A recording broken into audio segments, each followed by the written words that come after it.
Hey everybody, Nick Espinoza, your chief security fanatic here, and today we actually have to talk about GoDaddy's insensitive phishing email test because it really underscores why we need insensitive phishing email tests in our life. Now, here's what's going on. And before I begin, I just want to say that I know the world is hurting right now. We have a lot of different people that are either out of work or suffering in some kind of way. And we just as humans should never be immune to this. We always should strive to help one another through tough times, whether it's keeping each other safe or helping out your neighbors or friends or family, whatever that is, whenever you can. I think that's beyond important. But I also think this is why GoDaddy's phishing tests of its employees is also important, even though it was insensitive. Now, if you don't know what's going on with this, this is the backstory essentially for this. About 2 weeks ago or so, on December 14th, GoDaddy employees received what is essentially good news from their employer, which was an email from GoDaddy, or purportedly from GoDaddy, informing them that they were basically going to receive a holiday bonus. Specifically, about 500 employees of GoDaddy received this email on the 14th, and the sender's email address was happyholiday@godaddy.com, basically making it look like GoDaddy actually sent this. The subject line of the email was 2020 holiday party, and the message included a holiday image with text that said they would receive a $650 bonus, basically for being an employee of GoDaddy. It read, and I quote, "Though we cannot celebrate together during our annual holiday party, we want to show our appreciation and share a $650 one-time holiday bonus." The email then asked the recipient to fill out details in a form, essentially by December 18th to qualify for the bonus. And to really reinforce that, they added a sense of urgency by saying, and I quote, "Any submittals after the cutoff will not be accepted, and you will not receive the one-time bonus of $650, parentheses, free money, claim it now." Now, given the backdrop of COVID, many GoDaddy employees fell for this test and then clicked links, provided details on this form and all of that. 2 days later, those that actually fill out the form received this email. Quote, "You're getting this email because you failed our recent phishing test. You will need to retake the security awareness social engineering training."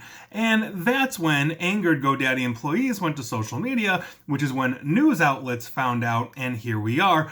GoDaddy had to issue a statement, and this was their statement, and I quote, "GoDaddy takes the security of our platform extremely seriously. We understand some employees were upset by the phishing attempt and felt it was insensitive, for which we have apologized. While the test mimicked real attempts in play today, we need to do better to be more sensitive to our employees."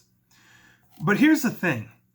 GoDaddy's own statement, I think, reads as a justification for the test. This is exactly how a phishing scam is going to hit a company, and criminals that are phishing in this manner really don't care about being sensitive or your feelings or your concerns that people have during this pandemic.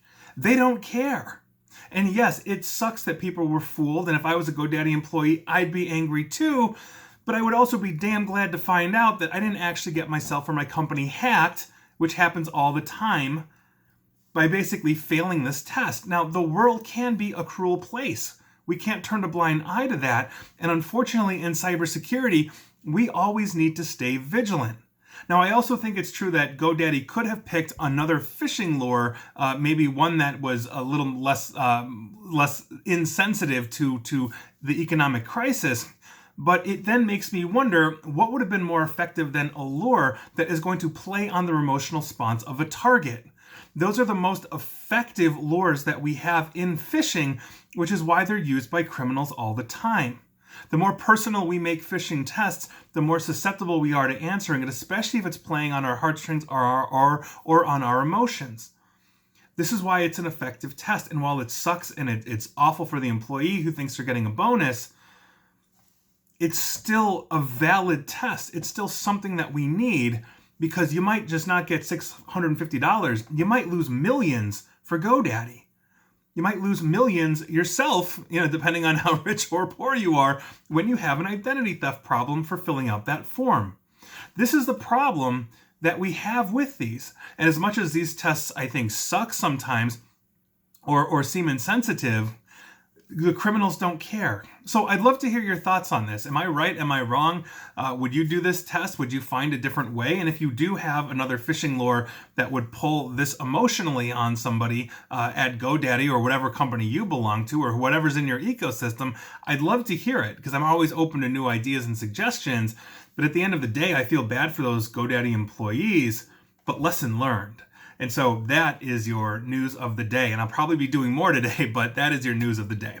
And please like, share, follow me here on Facebook and Twitter at NickAESP. And please feel free to subscribe to me at YouTube as well. And as always, stay safe and stay online and stay aware of phishing.